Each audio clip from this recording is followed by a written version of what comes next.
a continent of now define ourselves.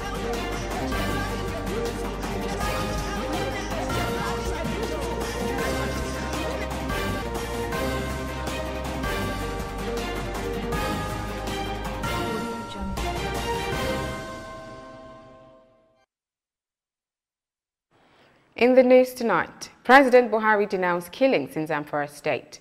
Across Africa, Egypt to locally manufacture more than 40 million vaccine doses annually.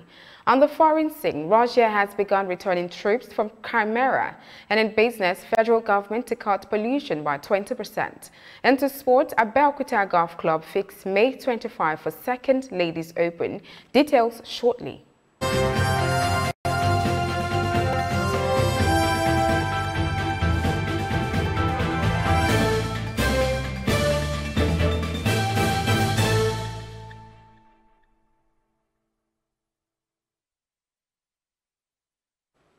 This is TOS Television, your digital first Pan-African news network. I am Adesuwa Osuyi, and this is TOS News 360.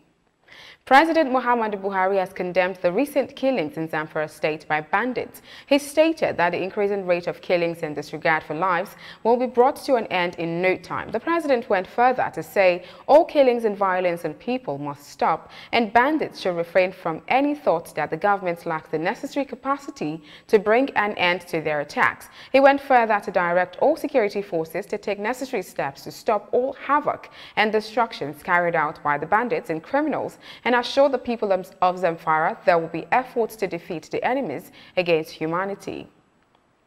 Following the recent death of the Chad president, the Nigerian Defense Minister Bashir Magashi has said the country will increase all its security with the Chad border. The minister further stated the country is currently fighting insurgency and needs to be careful of threats coming externally from refugees. He also stated only Nigerians living in Chad will be allowed in the country.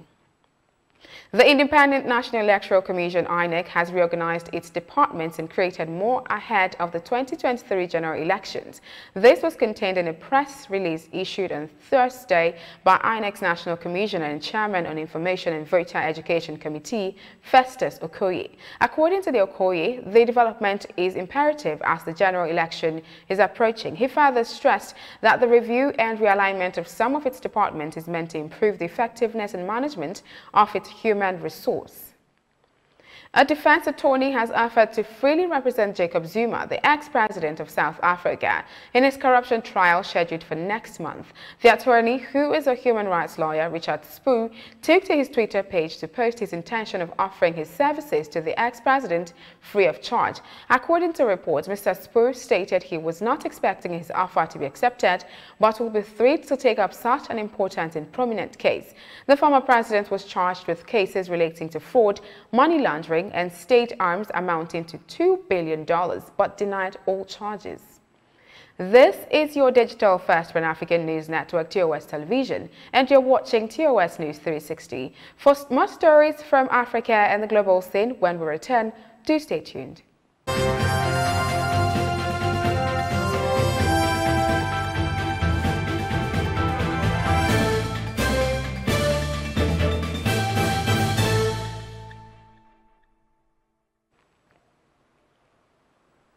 Welcome back. Still in Africa, a leading Egyptian pharmaceutical company has signed a deal with developers of Russian Sputnik V COVID-19 vaccine to manufacture more than 40 million doses annually in Cairo. The Russian Direct Investment Fund, along with Egypt, Minafam, and its Berlin-based subsidiary Pro-Biogen AG, say the technology transfer will begin immediately. The rollout of the vaccine is expected to commence in the third quarter of 2021. To date, Sputnik V has been registered in 61 countries globally, covering a total population of over 3 billion people. The vaccine demonstrated efficacy of 97.6% based on the analysis of data on the infection rate of coronavirus among those in Russia vaccinated with both components of the vaccine.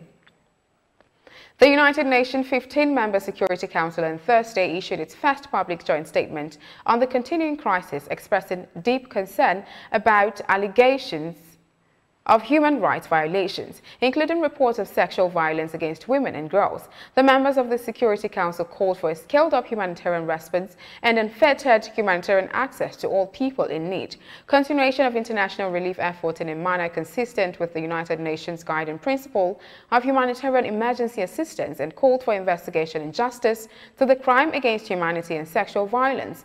Also, Ethiopia's mission to the UN said in a statement on Thursday that the situation in Tigray is an internal affair regulated by the laws of the country, including human rights laws. The members of the Security Council reaffirmed their strong commitments to the sovereignty, political independence, territorial integrity, and unity of Ethiopia. Reports from the United Nations World Food Programme says attacks on the town of Palma, northern Mozambique, has left thousands homeless, leading to a developing humanitarian crisis. The jihadist group in a 5-day attack killed dozens of people and 50,000 displaced to remote and rural areas. According to the World Food Programme, the displaced people lack good shelter, and nearly 1 million people affected by the attacks are faced with severe hunger, including malnourished children. On the foreign scene, Russia has begun returning its troop and military units from annexed Crimea to their permanent bases to be completed by May 1st. This follows raised concerns about the risk of war due to a huge buildup close to Ukraine's border.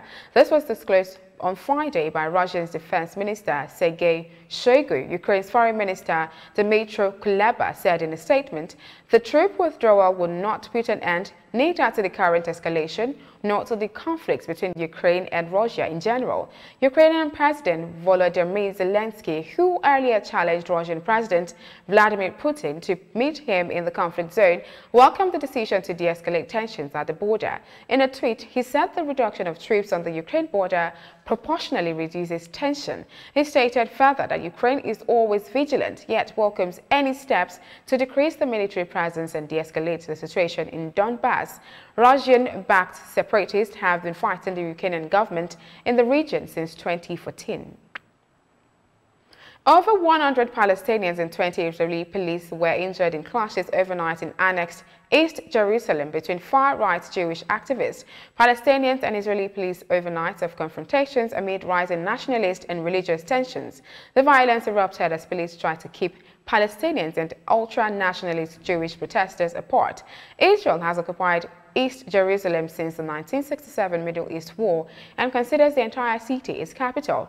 Though not recognized by the vast majority of the international community, Palestinians claim East Jerusalem as a future capital of a hoped-for independent state. Tensions in East Jerusalem have escalated since the start of the Muslim holy month of Ramadan on 13th April. Palestinians have clashed with police, accusing them of erecting barriers to stop them from congregating on step outside Damascus gates to break the daytime fast. Police say the measures are intended to help pedestrian flow into the old city. Jews have also angered by a spate of TikTok videos showing Palestinians assaulting members of the ultra-Orthodox community, including an attack on 2 ultra-Orthodox boys on Jerusalem's light rail. The videos were given as a reason by Leheva for its march to Damascus Gate in what it said will be a show of national honor.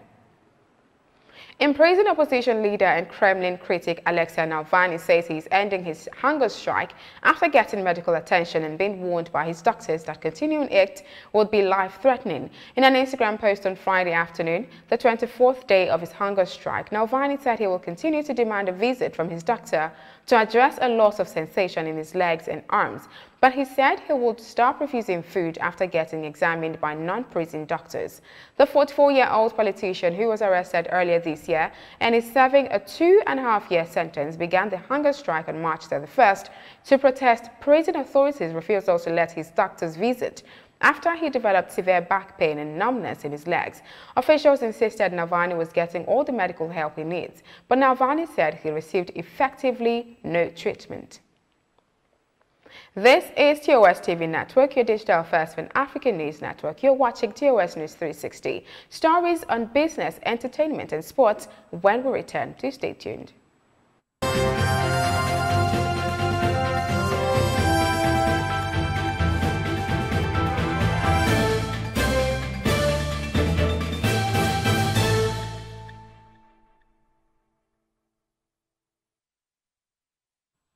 Thanks for staying tuned. In business, on Thursday, April 22nd, the National Economic Council, NEC, said there was no printing of 60 billion naira or any other amount whatsoever. Recently, there had been insinuations that 60 billion naira was printed to show up allocation for the month of March. After reviewing presentation given by Minister of Finance Zainab Ahmed and the Governor of the Central Bank of Nigeria, Godwin Emefiele, as well as the Nigerian Governors Forum, the governors at the NEC meeting were satisfied with the clarifications made. The CBN governor assured the council that the allegation was false. Following its resolve to boost clean energy, the federal government is keen on increasing the deployment of renewable energy while targeting to cut greenhouse gas emissions by at least 20% come 2030. Professor Eli Jidere Bala, the Director General of the Energy Commission of Nigeria, ECN, has said work has begun, starting with the formation of a National Steering Committee and Technical Working Group. Most importantly, the major task is how to utilize these resources with intent to guarantee absolute industrialization of the nation. In line with the executive order signed by President Muhammadu Buhari authorizing companies that provide critical infrastructure like roads be granted tax waivers, the Nigerian Liquefied Natural Gas Company has gotten a 20 billion naira tax waiver from the federal government due to its construction of the Boido-Bonny Bridge in Rivers State. So far, the company in the last 3 years has gotten 3 credit certificates valued at 46 billion naira.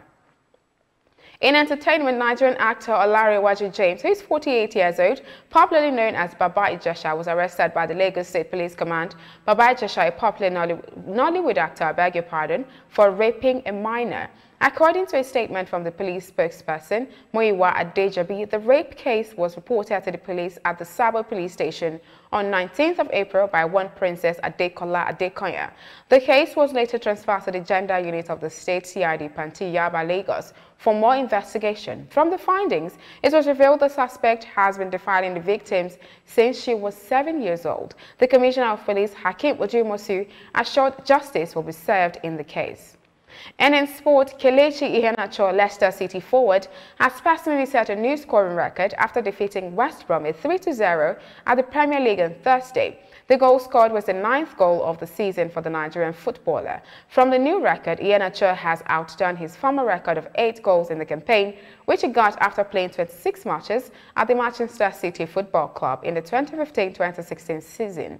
The goal from the Super Eagles star took his goals record to a total of 13 goals in all 2021 competitions. This is your digital first Pan-African News Network, TOS Television, and you're still watching TOS News 360. More stories on sports when we return. Do stay tuned.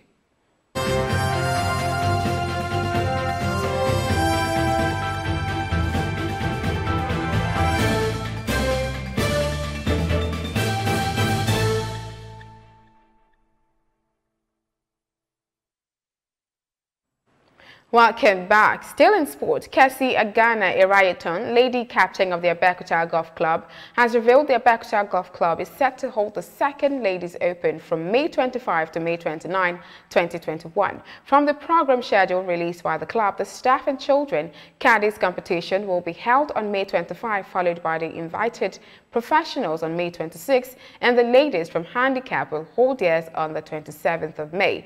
All participants of the course are expected to arrive at the venue on May 25 to take part in the cocktail party to welcome all the golfers and sponsors and set the mood for the competition. International Table Tennis Federation has named Musa Mustafa, a Nigerian teenager, as the world's best cadet player in the tennis boys under 11. Mustafa is now the second African to be named world best after teenage Hannah Goda was named in 2020 as the best in the under 15 girls worldwide. The Abuja-based Alphasian junior student will be part of the World Youth Series coming up in Ivory Coast and Ghana later this year. And that is TOS News 360 and your digital first Pan-African News Network. For more updates, visit www.tostvnetwork.com. To also follow and like our social media handles on Facebook, Twitter, and Instagram. And remember to subscribe on YouTube. Stay with us to enjoy more programs on TOS Television Network. My name is Adesu Alsuyi. Thank you for watching.